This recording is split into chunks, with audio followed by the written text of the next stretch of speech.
ask you, just finally, given in the wake of that massacre of Israelis on October the 7th, what to you would be a proportionate and reasonable response from the Israeli armed forces to that massacre of their nationals? What would be, you think, reasonable? I didn't get your question. Can you say that again?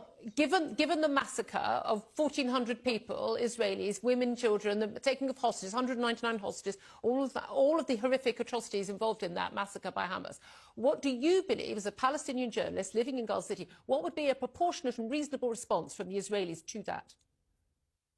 You know what is the saddest thing here is that no, answer my question, please. You know, we only hear the mainstream media or the media in the West. No, please, Wafa. Please answer my question. What you're saying that the response of the Israelis right now is unacceptable. You're calling it a massacre. What would be a reasonable response? It's ethnic cleansing. Okay, so what would be a reasonable response? You know, like we have been suffering, have been subjected to the Israeli occupation, brutality and oppression since nearly 75 so what years. Would be a reasonable response? And even we have 5,000 Palestinians are still in the Israeli occupation jails.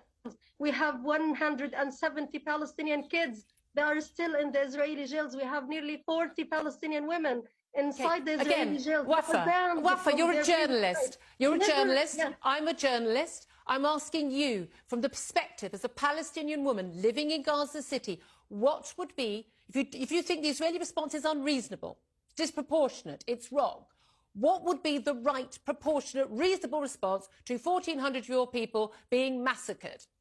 What would be acceptable to you for them to do, other than say, oh, well, never mind, we'll just carry on as usual, which is clearly not going to happen. One final chance. What would be the reasonable response?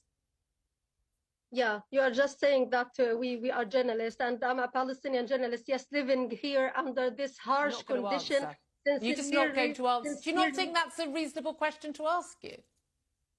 Listen, it's the question. I mean, like, you didn't know that they committed, like, since we here in Gaza since nearly 17 years. I do know that. We have been Israel. Stop telling me what I don't know and answer the question. Yes. Why is that such a difficult question to answer? Sorry, I'm answering your questions here because, you know, you just look to the Israeli side and you I'm not looking at just the Israeli side. What is happening. I'm asking you a reasonable question. What's a proportionate, reasonable response to that massacre? You know, like, listen, I'm just reporting what I see as a journalist from here, from Gaza. I saw that the Palestinian people are suffering on a daily basis because of the Israeli brutality against them. The occupation... And because of Hamas's brutality. Listen, the Israeli occupation, they are using brass bombs. Yeah, they are using internationally banned weapons. Again, still not an answer to my question. Should we give up?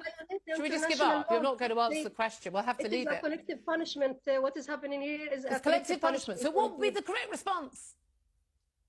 But look at the very beginning. We were living, like, I'm a Palestinian refugee. I used to live in... Okay. I'm going to interrupt you. I'm going to leave it there. Because if any conversation in this, it ends up going back to, I mean, let's go back 1,000 years. Wafa al-Udaini. Wafa, I'm so sorry.